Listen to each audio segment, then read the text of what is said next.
Product Subgroups affords you better visibility of sales and more flexible reporting of your products.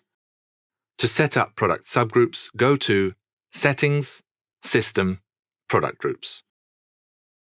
To create a new subgroup, type in the name, choose a parent group, and click Add. If you're creating a new parent, simply leave the parent group option blank. Once you have categorized your products, you can see them in the View Products page. Click on Show Toolbar, Hidden Columns, and drag Product Subgroups to your grid.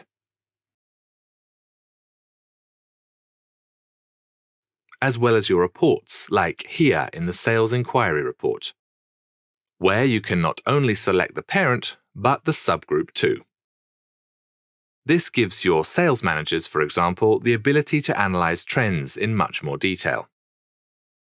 This also allows you to group your reports and see just the information you want.